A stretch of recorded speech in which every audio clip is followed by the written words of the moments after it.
Hey man, it's your favorite brother, Brother Abner, back in the building. Hey man, I think some of y'all need a refresher course in some stuff, bro. Some of these females out here is tripping. I think y'all need a refresher course in what this thing is all about. Now, I'm not saying that that if you messing with a man that ain't about shit that you shouldn't be dealing with him. Absolutely not. But you niggas are starting to treat the good men wrong.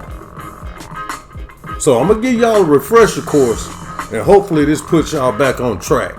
It's your favorite brother, Brother Abner. Let's go.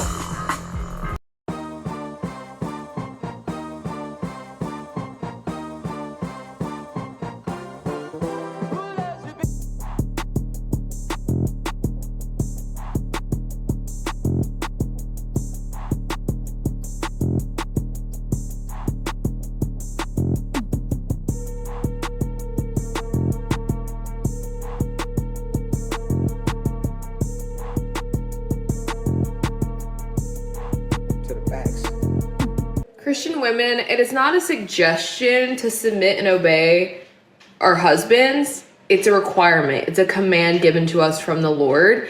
And for me, it transformed my marriage when I realized that I truly wasn't being submissive and I wasn't being respectful. And when I truly asked the Lord to help me do that and doing it a lot more and more each day, our marriage just gets sweeter and sweeter and sweeter. Things that I didn't like about him got better because of my submission and obeying him. Of course, I'm not perfect. We're growing in sanctification. But if your marriage is full of bickering and little arguments, respect your husband, let things go, submit to him, respect his leadership, and see how things change. You don't need to be in charge of everything. You don't need to always be the head. And see, that's the problem right there. You women think that you're in charge when you're in a relationship. You're not. Not saying that what you have to say doesn't mean anything. Of course it means something. It's important. It's a relationship. But you can't take the lead in everything in a relationship. That's called a control freak. You can't do that. Let's go. Of everything, because we're not supposed to be, and that's biblical. That's what God said. Don't shoot the messenger. Right. Refrain from the woman who can't obey you, who refuses to obey you. And yes, I said obey. Obey means to be in agreement, to go in the same direction as, okay, to comply, to grant a wish or a request. All right. And you need a woman that will do that. Look, let me tell you something. You need to be with a woman who is so humble, understanding, kind, and caring and loving that she can't wait to surrender to you. Okay? Because to be honest, now, sisters, you only surrender to a person like that when they're surrendering to you. Because the scriptures clearly say, love her as the Messiah loved the church. So if I'm loving you the way the Messiah loved the church, I got to love me. So I'm going to give you everything, all the love I got. You're going to get all the love. Okay? Let's go. a wise woman is only going to choose a good man anyway. So if a woman is with a good man and she can't listen, well, she really shouldn't have been on his radar in the first place. She shouldn't have been nowhere near that man because that man is so serious about himself that he ain't playing with nobody. You see what I'm saying? If you ever run across a man like that, know that he's serious. Ain't no playing. Ain't no time for that. And if you don't run across a man like that, what type of niggas are you running across? Huh? Let's go. Saying you want a woman that can comply, a woman that can obey, a woman that can surrender, who can be humble, can submit, who can agree, who can be in sync, who can harmonize. If you don't, man, you asking for trouble. Okay, get rid of them women that call you boy. Boy, bye. Boy, please. Boy, gone. You better stay the farthest away from them women. For real.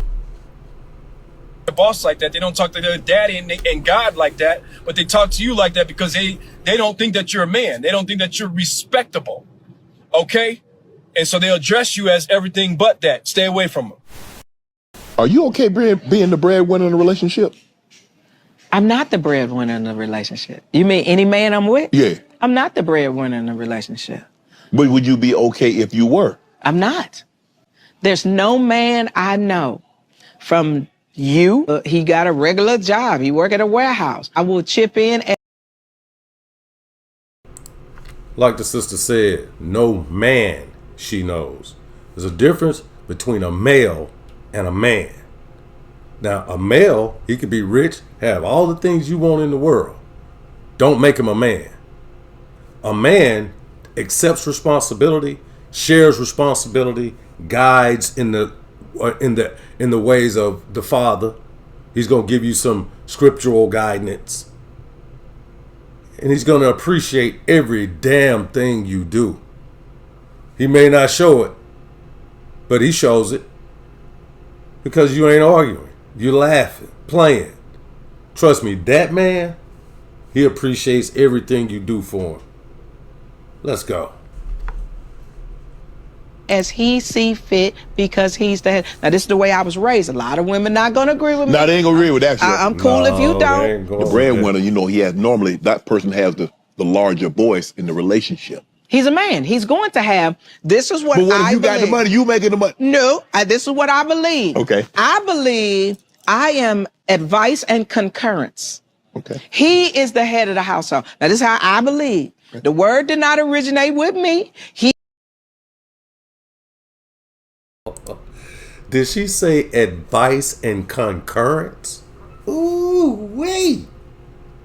Sister says she there to help give him some advice and be concurrent in the things that she's doing for her man. To help him go further.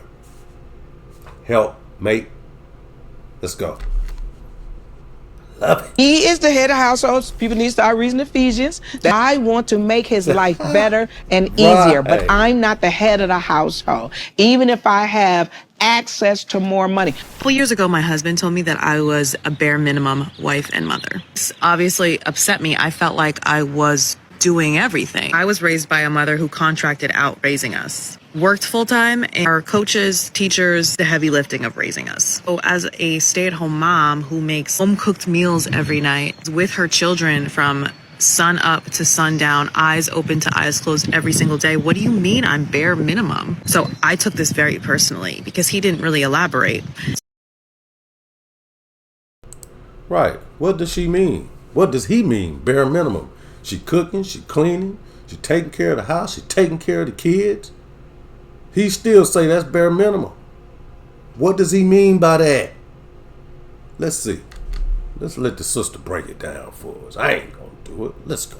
I started doing all this extra stuff like making butter, making pasta from scratch, doing all this extra stuff. Now I'm in his face like, who's bare minimum now? Who's bare minimum me? It was still me. I was still bare minimum because it wasn't my culinary skills that he was talking about. He wasn't looking for handmade pasta. He was looking for a wife and a mother who did her job and did it without an attitude. Saw her children as a blessing rather than a burden. Brought peace and comfort and light to the home. But I was so angry with his honesty that instead of taking a second to consider that maybe I was bare minimum, sis, you can do all the work in the world, but if your attitude is stinking up your home, it's going to be your legacy. That's going to be all that's remembered.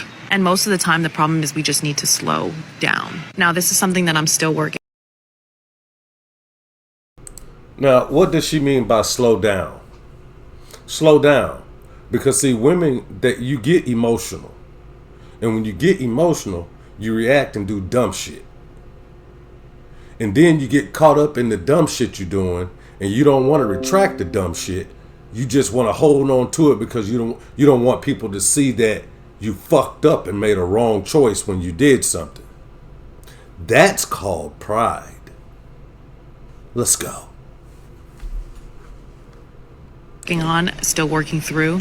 And recently it was something that I needed to be reminded of. Cooking, cleaning, feeding your family, is the easy part. But what attitude you do it with is going to be what's remembered. Working way too hard, don't tarnish your legacy. 30 years from now, your children and your husband won't look back and remember that delicious butter. They'll remember overstimulated, touched out mother who screamed the whole time she made the butter, turned her back on her husband at the end of the night because she was so tired from churning her own butter. If you knew the truth was on your side, you wouldn't run away from having these tough conversations. You would openly have them with love and patience. Remember to smash the like button, subscribe, and join the conversation by leaving your thoughts in the comment section down below. Thanks for watching.